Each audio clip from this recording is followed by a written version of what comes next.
Hey, mamas. Welcome to episode 4 of the Motherhood Unfiltered podcast, where we have honest conversations about motherhood, mental health, and self care. Today's episode, we're going to be talking about moms supporting moms and why it is important to have a community of moms around you as you go through this journey. All right. But before we get into that, let's go ahead and state the obvious. Yes, I have on the same shirt from episodes 1, 2, and 3. Again, judge your mama. Not me. Why? I batch record.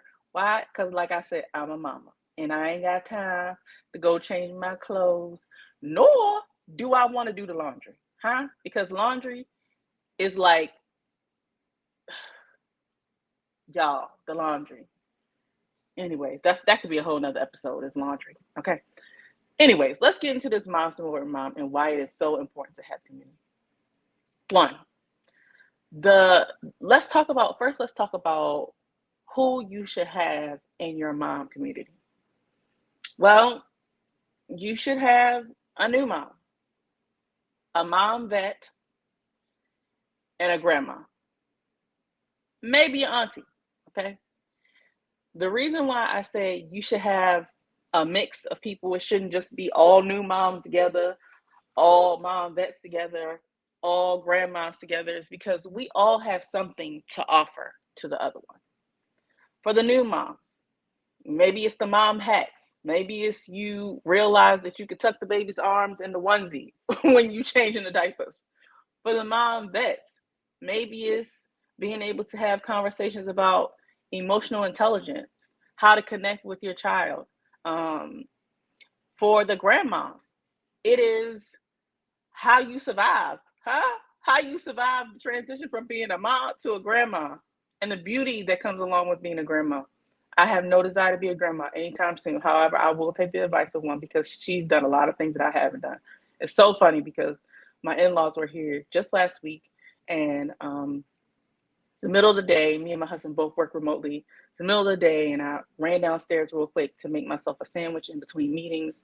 And I had everything laid out, and I was offering to make sandwiches for my mother-in-law, my father-in-law. And my mother-in-law said, "No, baby, I can make a sandwich for me and my husband. No problem. You guys, I know you're working. Do what you got to do." So I said, "Bam, okay, great." So as my mother-in-law is going to put her bread in the toaster oven, she looks at me and she says, "I just want you to know I'll wash my hands before I touch y'all's spray." All I could do was laugh. And I'm like, "Mom, we don't believe in law. We call each other mom and daughter, right?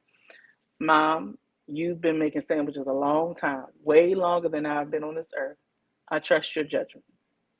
I have learned, the older that I've gotten, the longer I've been a mom, to trust the judgment of the moms that have gone on before me, because they have survived what I'm trying to survive. And so I say all this to say it's important for you to have a mix of people that are a part of your community to help you on this journey called motherhood, right? Sometimes you need the mom who's the mom that you can confide in. At this point, I would say I'm not a new mom anymore. I'm a mom vet. And so I go to my other mom vet friends. They come to me and we confide in each other about things that we're struggling with as a mom, or things that we're struggling with watching our kids go through. Whether that be your child is struggling with new behavior that you never thought your child would display in school, or you're struggling with them going from being your baby to a toddler, or from them going from being a toddler to a school age child, or them talking back, huh? Sometimes I need my girlfriends to talk to me about this 5-year-old that I got that like to talk back, and I have to remember that she's 5 and we not the same age, because I be wanting to fight her. But that's a whole nother look. That's a whole nother. We'll say that for another day. And then the new moms. Sometimes the new moms can give you the things that make you remember and appreciate your journey, right? They're new, they're excited, they're maybe they need help because they're a little overwhelmed.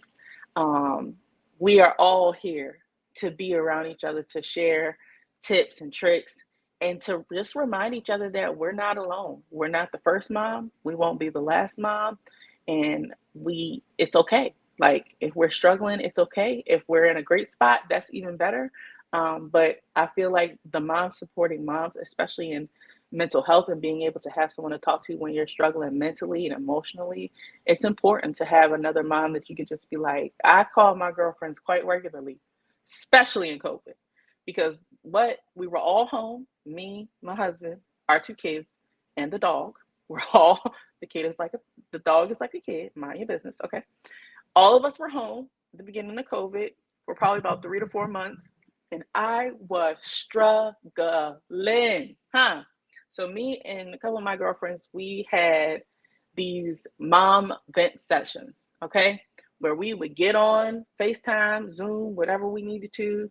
We would have our glass of wine or something stronger than wine, huh? And we would just vent.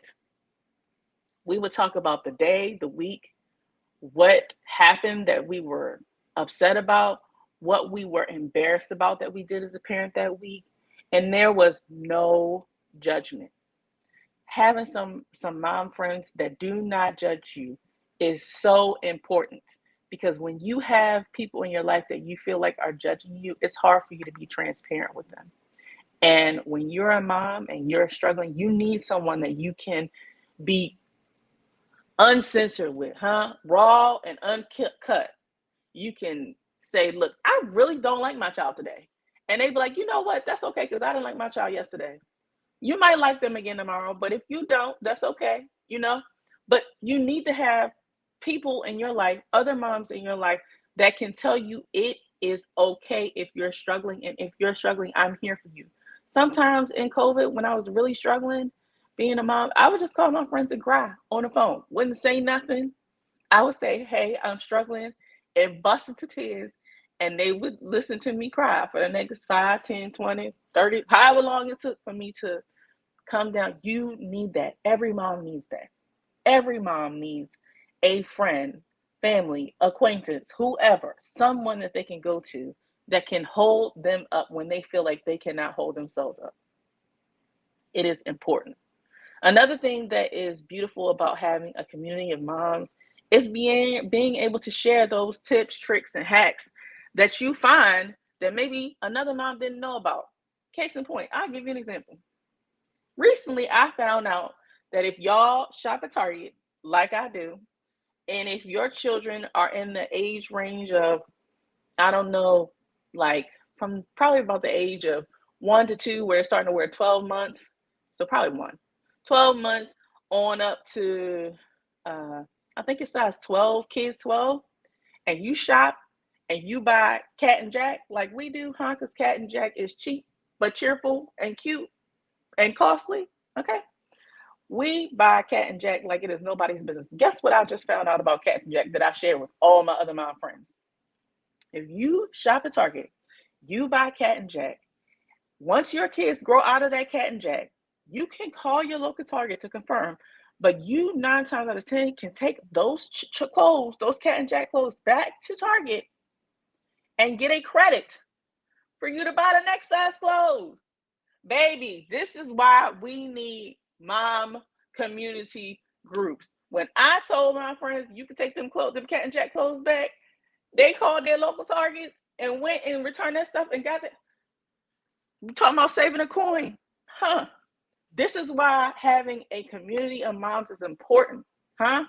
This is why having friends who have maybe gone before you and are behind you is important, because we can share valuable information with each other that will help each other. I am not the most senior out of my friends when it comes to kids. Some of my friends, I was the last to have kids. So when I'm like, the 5-year-old is getting on my nerves, they're like, oh, she'll grow out of this and that. They won't be like that forever. And sometimes I just need that reassurance, because in the moment, it don't feel good. And I be wanting to punt her like a football. But we're going to leave that alone. The other thing about having a community of moms, especially like if you guys hang out together, you go out for drinks, you go out to eat. Okay, we talked about self-care on the last episode. That's a form of self-care. Get you another mom friend. Y'all go have dinner somewhere. But the beauty of having mom friends when y'all go to have dinner is that everybody understands I cannot be out to 2, 3, 4, 5 o'clock in the morning. Why? Because I'm a mama and my kids do not care about me being out to 2, 3, 4 o'clock in the morning. They're going to get up. The youngest will probably get up between 6:30 and 7 o'clock promptly. That's early, yes. And so other moms get it when you say, I'm tired, I need to go home and I need to go to bed. They are not offended. Their feelings are not hurt because 9 times out of 10, after they've eaten and they've had their slice of cake, dessert, whatever it is, they're going to be ready to go to. And that is perfectly okay. So having mom friends is important. It's important because you got one, someone to confide in. Two, they remind you that you're not alone. Three, y'all can share some tips and tricks. And last but not least, they understand when you got to go. They will not hold you accountable if you got to go. All right. This is why we all need to create community. Find someone in your local neighborhood. Join the Mommy and Me classes. Whatever you got to do to create this community, your village for yourself, for your kids, please do it. Because all of this is going to be helpful to you as you continue on the journey for motherhood. There is no returns and refunds on these kids, honey. They here for life. And so we have to learn how to cope with them being here for life. All right. And with that, let's go ahead and close up this episode number 4. Thank you so much for joining me on the Motherhood Unfiltered podcast. If you haven't done so already, again, what are you waiting for? Please subscribe however you subscribe and make sure that you are tuned in so that you know when episodes drop. You're the first to know, okay? All right. Thank you so much for tuning in to another episode, and I'll catch you on the next one. Peace, love, and light, mama.